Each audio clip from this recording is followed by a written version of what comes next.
We begin this Monday morning in Paradise, California, where the search continues for human remains.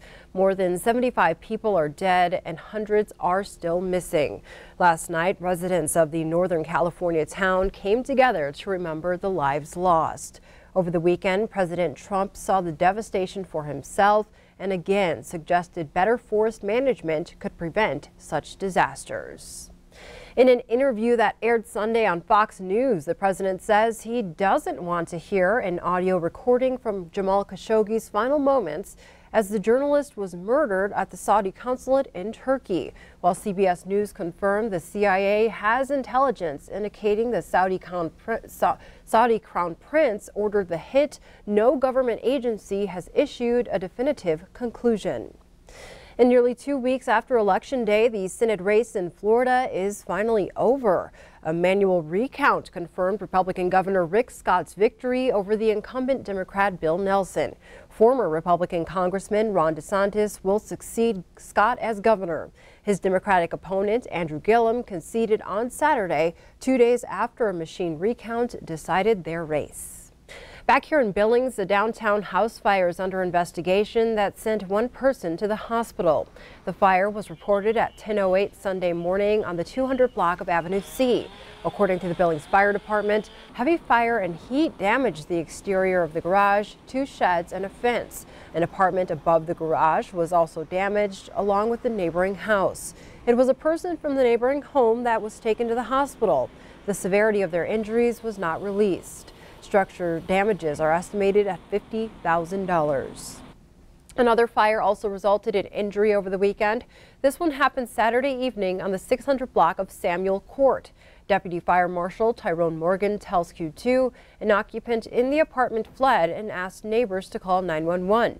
That person was taken to a local hospital and treated for injuries. The fire caused an estimated $100,000 in damages, with heavy smoke and fire damage throughout the apartment and damage to the neighboring apartment. The cause of the fire is still under investigation.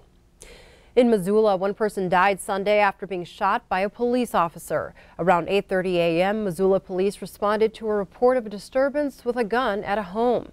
Missoula Police Department spokesman Sergeant Travis Wells says the responding officers were advised that a shot had been fired inside the residence. Wells said when officers arrived, they encountered a person with a gun and shots were fired. No officers were injured, and the suspect died from their injuries. The shooting investigation has been turned over to the Montana Department of Justice Division of Criminal Investigation. No other details have been released. Now we go to Helena, where local support organizations came together this weekend to provide help and hope for those who have lost loved ones to suicide. MTM's Jonathan Imbarian looks at why they say this type of event is so important. Dozens of people gathered at the Montana State Capitol Saturday evening for an event recognizing International Survivors of Suicide Loss Day. It's a way to bring together people who experienced that loss.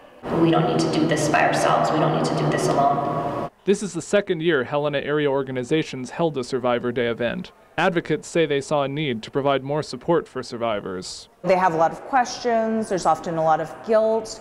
And this way they can gain some understanding, some perspective. They're together with other people who've had a similar loss, and they can heal together.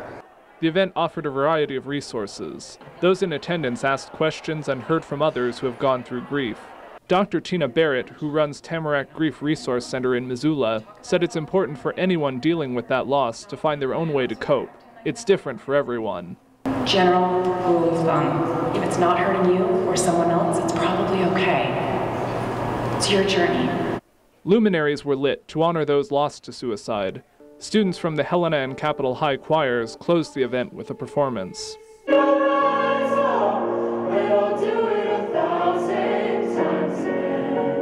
Organizers say it's important for anyone going through loss to simply know they have somewhere to turn. If you lost someone to suicide, you're not alone, and there are resources for you and people who care and have been through similar experiences. So if you want to have more support, please reach out to us. In Helena, Jonathan Imbarian, MTN News. And Jonathan also tells us Saturday's event was one of more than 300 Survivor Day gatherings around the U.S., Canada, and beyond. Here in Billings, the pastors at Wayman Chapel say giving thanks can happen all year round, which is why they hosted a turkey dinner before Thanksgiving. The church has invited community members to the dinner over the last few years. Typically, the small congregation feeds about 200 for the Thanksgiving meal. It's an opportunity to serve and help people in need and give thanks. There's always someone in worse shape than you are. So give God thanks for every day, even just for waking you up in the morning. Just give him thanks. A Thanksgiving is a daily thing, not just a yearly thing. Anytime that we can show the love of Christ by the way we interact with others, by the way we look after one another, then we try to look for opportunities to take advantage of those moments and go forward and do that. Wayman Chapel serves a free community breakfast on the fourth Saturday of the month from 9 a.m. to noon. And there was more giving this weekend when the Knights of Columbus received its shipment of Christmas trees. Every year, the trucks from Sandpoint, Idaho arrive and unload the Sunday before Thanksgiving. About 1,000 trees go to the lot at St. Pius and another 500 to St. Bernard's in the Heights. As part of their community service, students from Central High School help the Knights unload the trees. Our school is all about offering what we can to our community and helping them out whatever way we can. Helping the Knights of Columbus is wonderful because they've always helped us, so it's like our way of helping them back. Thank God we've got 30 kids from Billings Central donate their time. You talk to them a little bit. It's just really nice to have them. Well, it is important because they can see that they have to give back to the community, and it can be fun to do that. The Knights of Columbus used the money raised to help 13 different charities. Going now on special assignment, November is National Adoption Awareness Month. Around the world, there are 153 million children without a home. 2 years ago, Q2 introduced you to the Cook family. They were in the beginning stages of adopting a child from Ethiopia. Now Zara has been home with them for 1 year. Q2's Jenny Fick has her story. 15 months. $50,000 raised, and over 8,000 miles traveled.